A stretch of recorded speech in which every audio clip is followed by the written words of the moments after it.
Hey, hi, how are you? Oh, well, my name is Maximiliano, okay? I can go by Max. And I want to start this just asking you if you can join me, right, for 1 minute of silence, right, to flash, right? So yeah, rest in peace. By the way, that was the original logo. Do you remember that? No? Am I the only one remember that? So anyway, so I want to start basically talking about this, right? About how technology has changed in the last years and where are we going and how we can survive here. I want to start showing you this. 22 years ago, I was browsing the web for the first time. And this is how it looked like at the time. So it was DOS, okay? Of course, I was using my phone line to get there.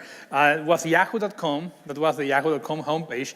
And there was even no mouse here going on. And I was really amazed about the possibilities of the web at the time. So I have started working on the web. So I have decided, okay, let's start doing websites. Okay, so I think this is really cool. So I want to show you now, I will give for an hour of a presentation for a couple of minutes. I want to show you how was the experience there, okay?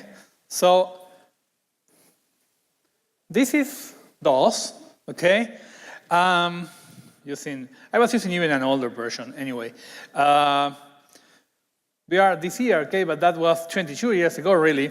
And basically, I'm not sure even if you remember these things, right? But I was like getting into a folder like this, and the editor that I used for my first website was Edit. I'm not sure if you remember that one, okay? So in that case, I was saying, you know what, I want to create an index.html, but basically, there were no well there because we were using just 3 letters for the extension at the time.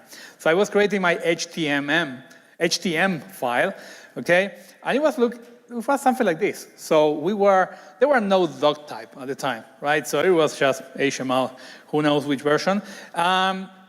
Somehow, so I don't know really why, we were really using uppercase all the time.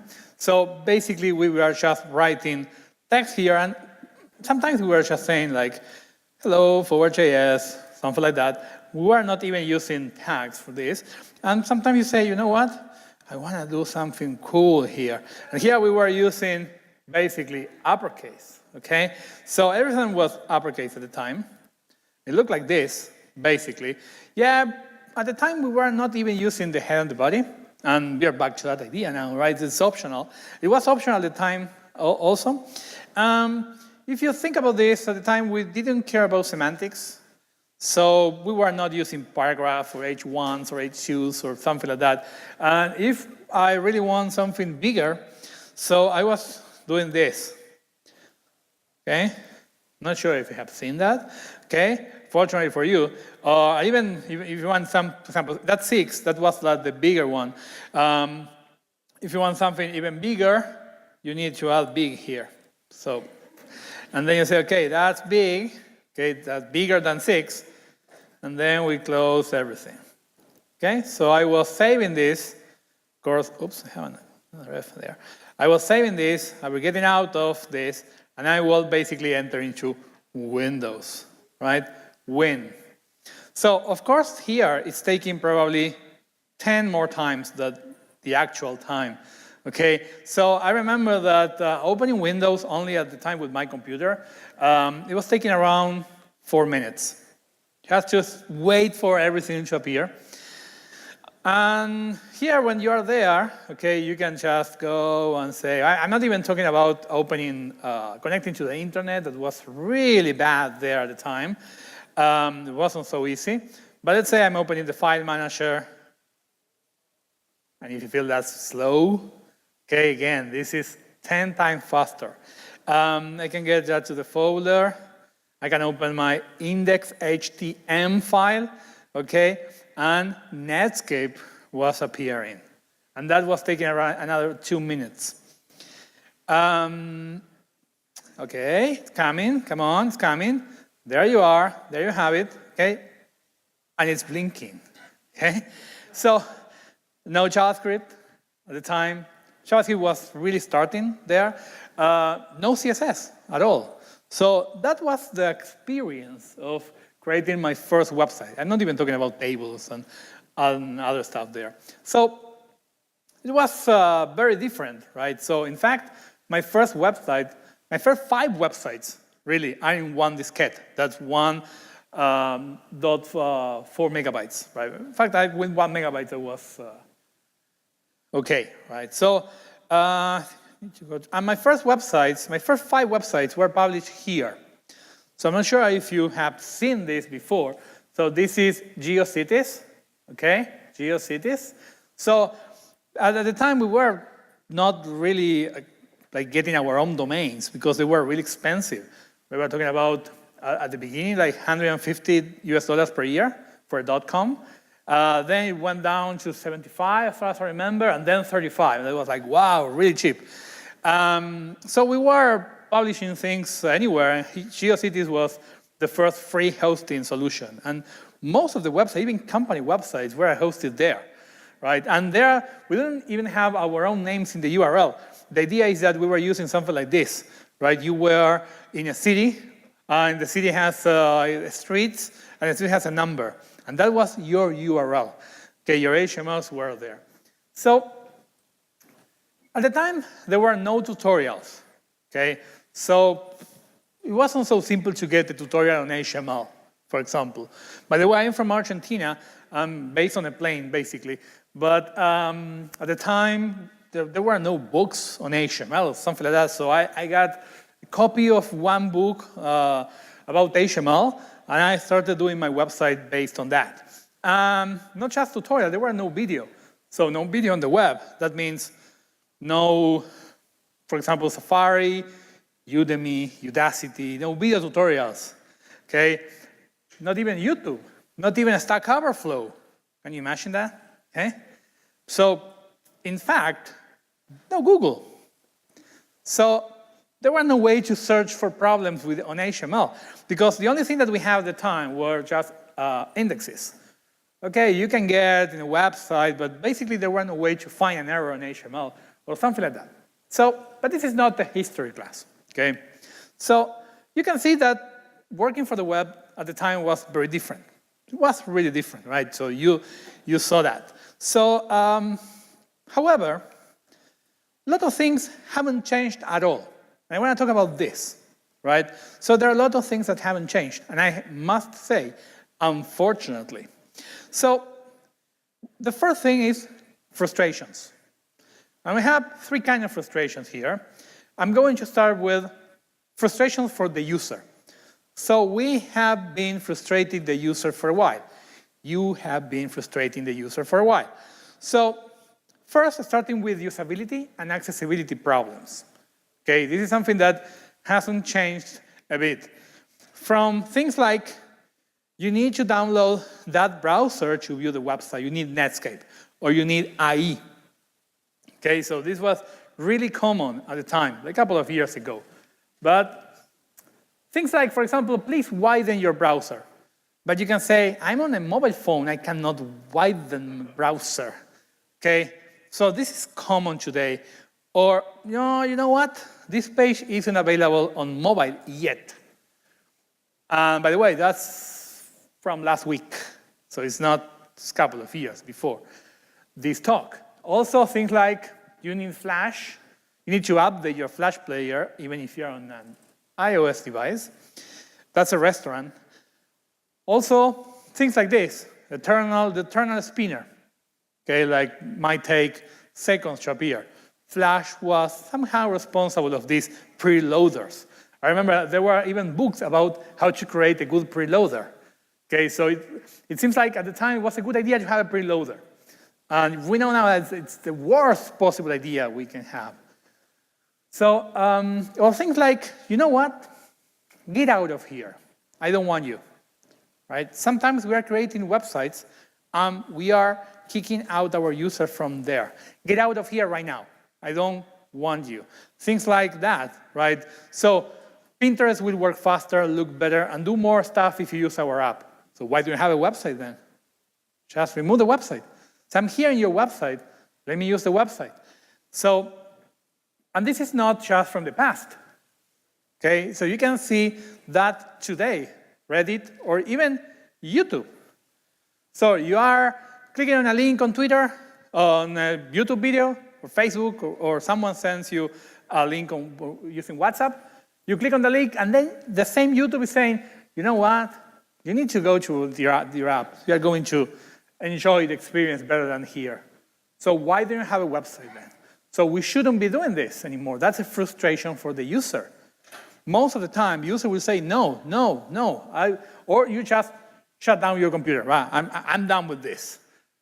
Because users are not really downloading your app. Okay, probably you know this. So that's wrong. We shouldn't be doing this. And this is not ending. For example, the problem of you need Netscape or you need IE, you need the browser I want, is still happening today. They have the reasons of why they did this. But the new Google Earth application or web app that was released 2 months ago or something like that, it's Chrome only. So it's still the same thing that we had 20 years ago of best built with Netscape. Well, now it's only built with Chrome. So we are still frustrating our users in the same way. The second problem is mobile underestimation. This is one of the biggest problems of web design and web development. I have been seeing this a lot. So nobody will browse the web on mobile. I remember that. I'm talking with companies, 2003, 2004. And they were saying, no, what is that? People will never browse the web on a tiny screen.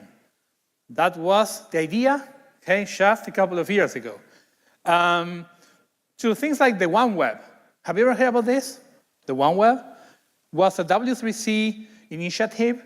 The whole idea there was that we shouldn't be creating different webs, one for mobile, one for tablets, one for desktop, which from a user's point of view, from a service or content point of view, is fine, right? It's the same web. We want to access just the same newspaper, the same social network, that's okay. But from a production point of view, the W3C was talking about the production point of view, we know that we need to do something special sometimes. So it's not the ideal world, and still today, that's why we have some things like AMP or Facebook Instant Articles, because we are not living in an ideal world. So it's not easy to get this idea of one web, one source code that will work everywhere. It's not so easy. So that's why I authored my first book for Riley, Programming the Mobile Web. I did a lot of research there on around 40 devices at home. Okay, that was 2009, at least the first edition of the book. That was around 350 pages. And after that, the iPhone appeared, Safari on the iPhone appeared. Not because I'm not going to say iPhone is better or worse, but basically, the mobile web that we have today is thanks to Apple. Okay, so before Apple, the mobile web or the web on mobile devices was completely different. Completely different. So the whole idea has changed from the iPhone. That's not the iPhone, by the way. That's a WebOS device from Palm. Remember that? Eh? Rest in peace. So the idea here is that you could be able to browse any website. So at the time, I was hearing companies saying, we don't need to create something for mobile devices because our current website that is optimized for desktop is working properly there. It's being rendered properly on an iPhone. But we know that's a huge usability problem. Okay, users need zooming in and then panning with the fingers, not even talking about loading all the content and rendering all the content. So it was a problem at all. So that's another frustration for the user. Companies saying, I don't care about mobile because you will see my website anyway. And that's not true. So the next wave said, oh, you want to do something for mobile? It's really easy. You just create an m-dot subdomain on your main domain, and you create just a crappy website that the only requirement is that it must fit in 320 pixels wide. If it fits there, perfect, right? You're done. And then the problem was that some users were requesting a desktop site. Why? Because that was so crappy, they have just a few features of your website, not the full website in terms of the service or the content, just you were just minifying, not mobilizing. That is a complete different thing. So that was the next underestimation on the mobile web world. And so I had to create a second edition of this book. Okay, that was around 4 years ago. And I want to show you this. So it was just 3 years after the first edition. Just 3 years after the first edition. And now you can compare both editions here. Okay, it's exactly double the size. The second edition is 700 pages, just on what do you need to do to create good experiences for mobile devices only. So again, a lot of people are still frustrating users today. It's not just from the past. I'm not just talking about the past here. I'm saying this is not changing. It hasn't changed at all. So this is from this year. Okay, so a report says that 48% of the web browsing on iOS today is happening inside Facebook, not inside the browser, not inside Safari. Have you ever tried your website there? Have you ever measured performance inside the Facebook app? Have you checked if all the APIs that you are using, or you think that they are available because it's an iPhone, are there? And the same happens on Android. On Android, 34% of the web views are happening inside Facebook, in the Facebook in-app browser. So, and you can say, well, but it's the same engine. Well, kind of.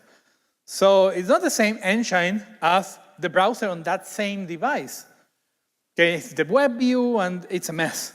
It depends on the OS, it depends on the version of the OS, it depends if the user is updating the web view or not, in the case of Android, from Android 5. So again, I'm talking about mobile underestimation. So we have been always underestimating mobile. Okay, so we always have a new reason to not trying to understand it and try to make things better for our users when they are on mobile devices. Another thing is, today we have new publishing systems. So we have AMP, accelerated mobile pages, Facebook instant articles, Newsstand from Google, we have Apple News. And if you look at this, from a user perspective, this is really weird. We have 2 URL bars. So 2 URL bars. So what's that from a user's perspective? That's wrong. From a UX perspective, that's wrong. And the user is, okay, what is this? I've seen this a lot, right? So this is still happening. And finally, the final frustration is performance, web performance. Okay, that's the final frustration here. And that's why I authored my latest book for Riley Media, High Performance Mobile Web, trying to understand the things that you need to do to get into performance, because it's the #1 priority today, web performance for mobile devices, if you want conversion. And remember, today, more than half of your users, in average, worldwide, are coming to your website or web app from a mobile device. So it's really important. But you're going to say, now we have 4G, it doesn't matter. It still matters, okay? I don't have time here to explain that, but it still matters, even in 4G. But frustration is not just for the users. I have been seeing frustration for us, for developers, for designers, a lot. Starting with tools, right? So, and practices. So, when we were starting doing this, books like that, that's from 1998 probably. So you were being told how to design websites. For example, saying you should design websites with tables. Okay, that was like the first way. You should use tables. I'm not sure if you have been there. It was funny anyway, I can say, but nested tables. We have I remember a website I have designed at the time, kind of complex. It has 7 levels of tables, of nested tables, okay? So if you're trying to see that source code, impossible to follow. It was really impossible to follow. But that was the rule in 2002. So after that, the idea appeared, a new idea, right? We need to design without tables using CSS. We have learned that there is a tag known as div, right?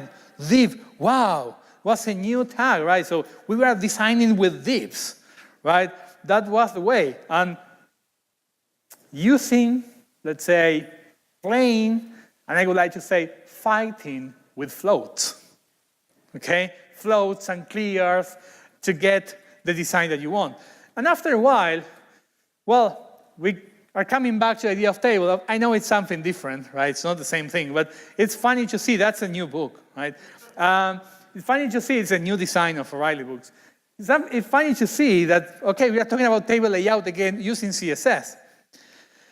I'm not even mentioning the Flexbox problem here anyway. Then we have different eras, if you want, from a JavaScript point of view. First, it was about prototype and scriptaculous. Have you heard about that? Anyone using prototype and scriptaculous here?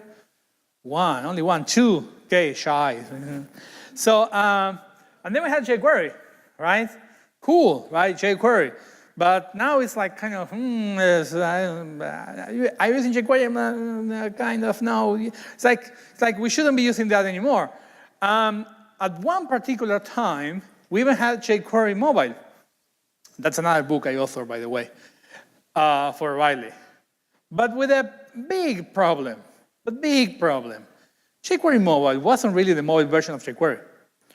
Most people thought that jQuery mobile was just another version of jQuery for mobile devices. It was nothing to do with it. It was a UI framework for mobile devices. But the name is kind of weird. And if you let me, I will do a quick parenthesis here. So I really, really love the Korean version of that book, right? Look at that cover, that's a O'Reilly cover. I think they should use black at one point. That's really good, anyway. So, and then Angular appear, right? So the Angular, the new heaven. But that's AngularJS, okay? And you know what? We realized that it was really a crappy framework from a performance point of view. So we needed to start from scratch from version 2 that is the same but without the JS, but you can migrate your version. So again, we were talking about frustrations.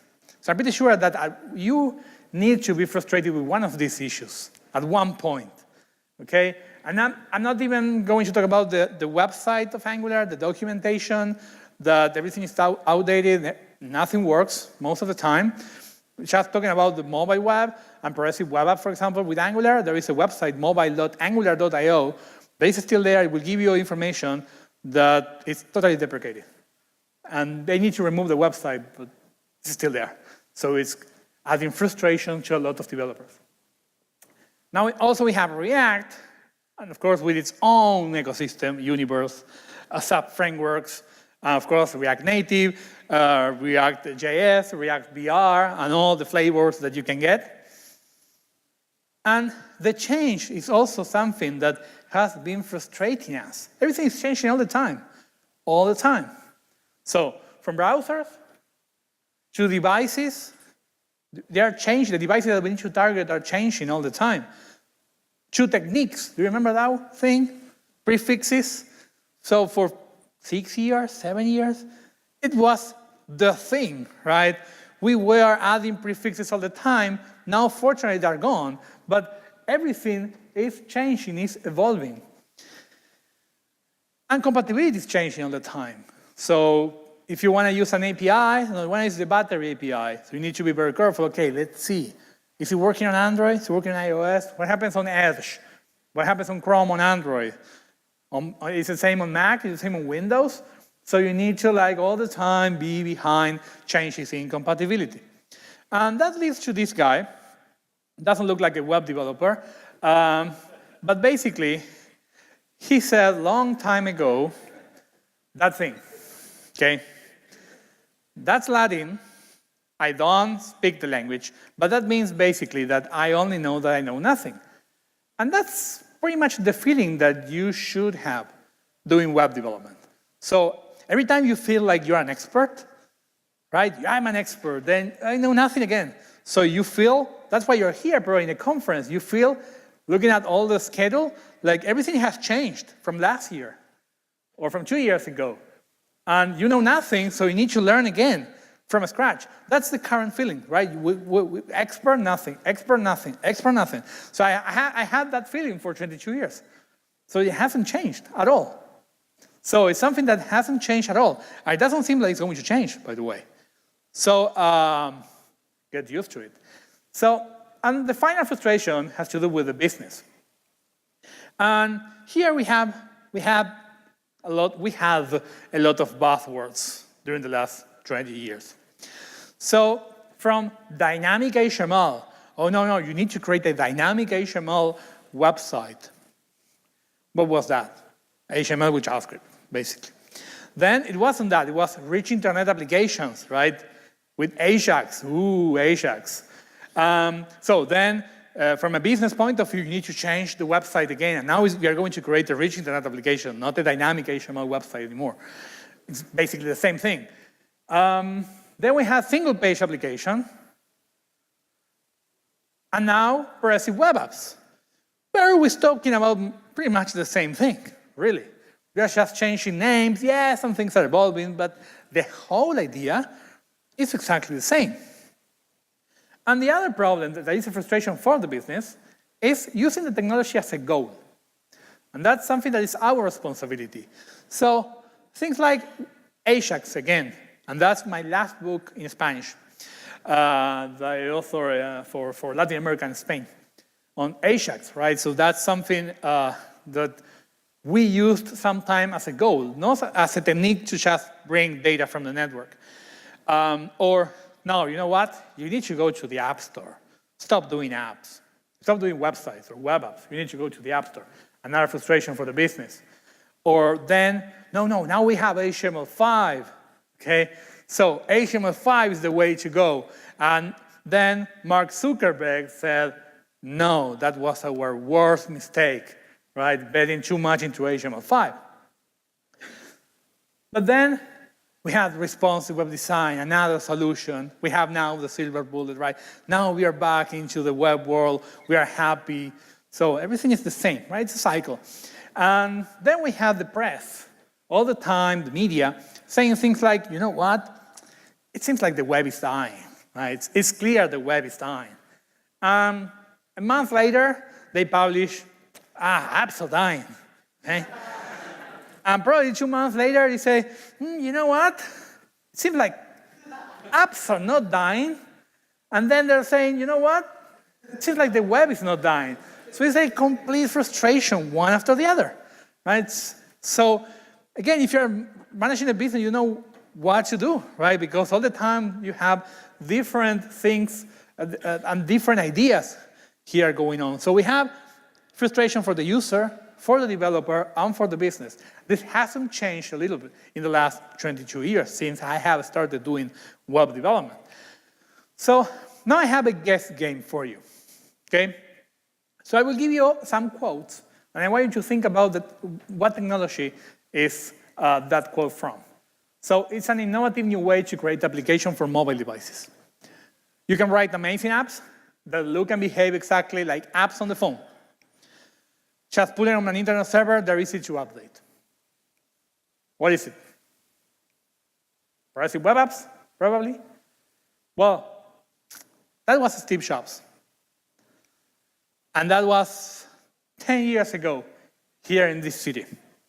So he was basically doing the one last thing for iPhone OS at the time, or for the iPhone, that was how to create apps for the iPhone. Okay? And he was saying it's an innovative new way to create applications for a mobile device. It's just Web 2.0, ooh, right? AJAX, instant distribution, easy to update, secure, sandboxer. And it was just 10 years ago, right? Not now.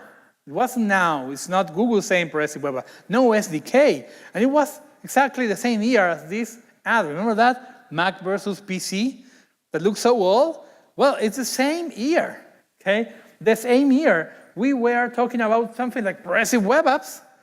So, and I think it has to do with another idea that I have been seeing a lot during these years, is that it seems like the web is, or we, not just the web, is cyclothymic, okay? So it's like we find a good idea is presented by a provider, we say, oh, you know what, it's a good idea. So we like it, we use it a little bit, then we ignore it somehow, and later it disappears at all No one knows about it again, but years later, it's back anyways, and with a new name. But it's the same idea, and we think it's a good idea again. Okay, and also we think that that's new, and oh, they created that new idea, but it's basically the same idea. So this is not just on progressive web app. What about AMP, accelerated mobile pages? So we used to have WML 18 years ago. That's kind of a similar idea. A markup that is specific to mobile devices to make a fast solution. And also we had XHTML mobile profile 16 years ago, right? And that's basically a subset of HTML5. And by the way, at the time, O'Reilly books on these topics were gray. Remember gray books, right? And this is interesting.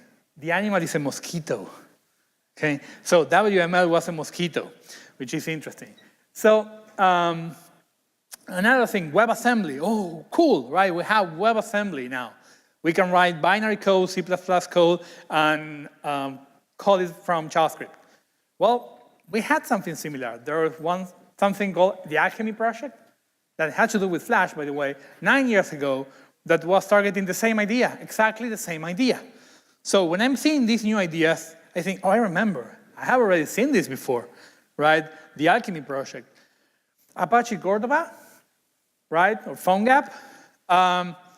Microsoft HTAs, HTML applications, were launched 18 years ago, okay?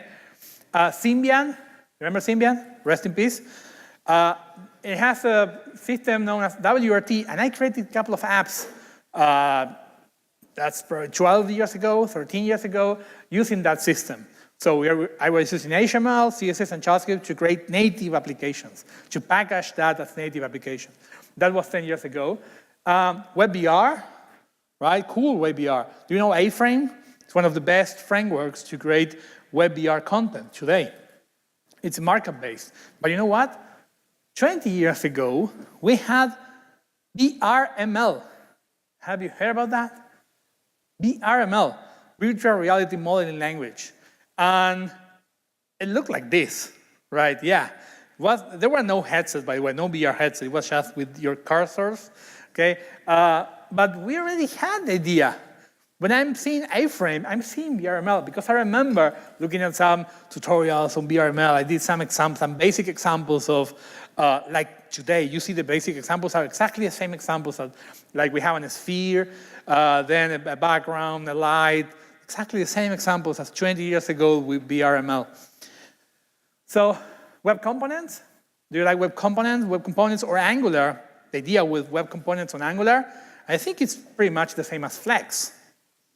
Same idea with data binding. We had data bindings on Flex. It was there. Or things like JSX, if you like the syntax of JSX to mix HTML or XML within JavaScript. We have something known as E4X, ECMAScript for XML, that was available on ActionScript 3. 13 years ago, that was exactly that thing. You can have a function in ECMAScript returning an XML direct, and you open angle directly brackets for XML directly as the type, so you don't need to create a new tag or a new element, right? Exactly the same idea. So we're going back to the same ideas, of course, better implementations. I'm not saying the same thing, okay? I'm not saying that, but with new names, okay? So the future, because, okay, we have been talking about the problems that we have been having so far, but the future, unfortunately, is unknown. So what are we going to see in the next year? I don't know, because 22 years ago, we didn't have mobile phones. And we didn't have the idea of a mobile phone. 18 years ago, we didn't have the idea of digital services on a phone. 14 years ago, we didn't have the idea of apps. That's a game, a card game I had created 14 years ago for Nokia. That's Java ME Micro Edition. 13 years ago, phones didn't have a camera. And we didn't have the idea of a camera. Why do you need a camera on a phone? makes no sense, right? Or 18 years ago, GPS appeared on the mobile phone. And again, who wants a GPS? Who wants a map on the phone? What's the reason of that, okay? 10 years ago, we didn't have the iPhone. Not because of the iPhone by itself, but because of the idea of a multi-touch device, full screen, no keys. So we didn't have that idea. And now it seems common, right? And 7 years ago, we didn't have tablets or the idea of a tablet, as the tablet as we know it today. So what will happen in 5 years, in 10 years? It's kind of impossible, right, to say what will happen.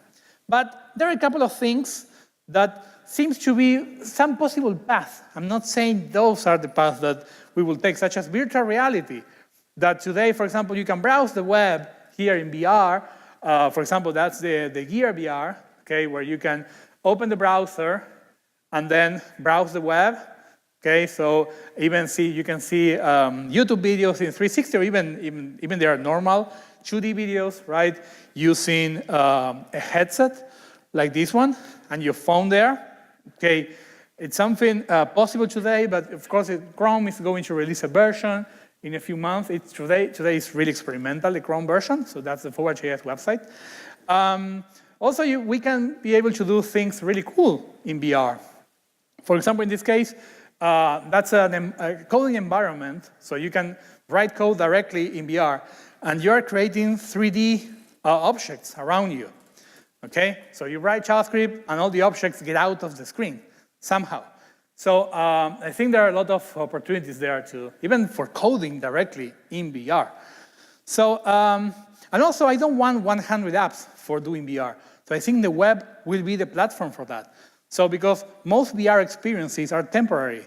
It's something I want to see, and that's all, right? Just 5 minutes, 2 minutes, that's all. I don't want to install an app, then remember to uninstall the app just for 5 minutes. So the web will be the platform for VR content. IoT, also I don't want 100 apps.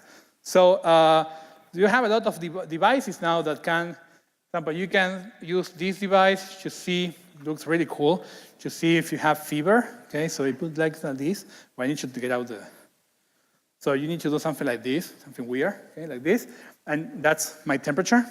And I can get the temperature in an app. But why do I need an app to do this? It's in Celsius, by the way. It's not like I'm dying. It's 36.6. So why do I need an app for this, right? So it can be just a website. And even I don't need to type a website. I need to open the browser via Bluetooth. The URL will be automatically get from here, and then we'll just see the data. I don't even going to type a URL. So for IoT, it will be huge. And finally, augmented reality. And you can say, okay, you have things like the HoloLens. Okay, you can browse the web today there. You can create new Edge windows, browse the web there. It's just 2D flat today. Okay, so of course, every window is just a hologram around the space. It has a space room technology, so it can detect wherever it's around you. Okay. So in this case, you can type ForwardJS. Think that was a hotel last year. I was here in San Francisco for another ForwardJS. So you can move the windows around you. Okay, you can directly locate a window wherever you want, on the size that you want. Okay, so I think that's pretty cool. And also you can, and that's the important part. I think I will just move forward a little bit. So you can even see behind the window. You can create new tabs, for example, Netflix, and you can take that tab out of the browser, and you can create a new window with Netflix, and you can put that window wherever you want. So wherever you want even means the bathroom. Okay, so you can keep Netflix in the bathroom, and it will remember the room and the space, so then you don't need to just reposition that every time. So, and when we're talking about augmented reality, we have been playing with this for a while. So that's a picture I took a couple of years ago in Moscow with some AR app that will let you see Wikipedia on the fly when you see pictures. And we also remember something like Google Glass, right? And yeah, that's me with the Google Glass. And you can see it says Alamy stock photo. So basically, that was a talk I was giving in Europe, in Riga, that's Latvia. And a photographer took some pictures and sold those pictures everywhere. So I'm basically, I was the face of Google Glass on the press. Of course, they didn't pay me, right? They didn't ask me for permission. On the media, everywhere, everywhere. Including things like a man wearing Google Glass in movie theater, detained. It wasn't me, right? But that's me. Or things like a new application for Google Glass promises that sex will never be the same. So, yeah, probably Google Glass didn't work, but I think the idea will come back again. Not just Google Glass version 2 that has appeared again, and my picture appeared again, by the way, last week. Is that things like LaForge, the small companies are doing really good jobs creating a good Google Glass experience. And I don't know what will happen with Apple, but I think, have you seen ARKit videos of what's coming on iOS 11? For native apps, not for the web. Things like this. I think this is really optimized for something like a glass at one point. So this is ARKit. Right now it's for native apps, but they can create, there is a web AR proposal already there. So Apple could integrate this pretty soon. So you can see, when you go to a restaurant, instead of the menu, you can see 3D pictures or models of the food directly in your table. Okay, and then you need to order. Do you want to install one app per restaurant for doing that? No. It should be just the website of that restaurant that will let me do that. Okay? Or things like this. This is really cool. This is a portal to a different universe. Okay? So that's the portal. Okay, of course, in this case, they are holding the phone. Okay, but it can be, later it can be a glass or anything. And you can get into the portal. Okay, and even you can look back to the reality. They're looking back to there. Okay? So I think that's really cool. Or things like this. You search for Starbucks around you. So these are ARKit demos that appear on Twitter, developers doing things. And it will directly show you on the street, okay, where to go. So this is like Google Glass services, but well done. Because Google Glass really had a crappy UI. That was one of the problems it has. So that's really cool. And I think that the web will be the one that's going to deliver these services. There are a couple of proposals and APIs today, so we can do this on the web. I'm not saying this is working today on the web, but I'm pretty sure it will. Okay? So I think it's also pretty cool. We can just move forward a little bit to the end, okay, where it's going to directly pinpoint the Starbucks there. So again, I don't want 100 apps just to get to a Starbucks or to other restaurants. So I think the web will be the important part here. So to end this, so the lessons. Don't frustrate your users, okay? Not everything is a nail. Don't just use the tools you want, you use just because you are used to them. So never underestimate mobile. Embrace good ideas. If they will probably be back, so if they're gone. So embrace the good idea. We need to embrace the good idea and stay with them. Embrace the change. We know that everything is going to change, so embrace the change. Don't take buzzwords as goals. Responsive web design is not a goal. You don't achieve responsive web design, you use it, okay? We have used responsive web design, now we have achieved it. So because if you achieve responsive web design, it's you doing this, right? And basically nobody cares about that. That's not the real use case, okay? So remember your goals. And your goals are user experience, accessibility, performance again, probably, and that means also your user, right? Just remember that. And that's all, so thank you.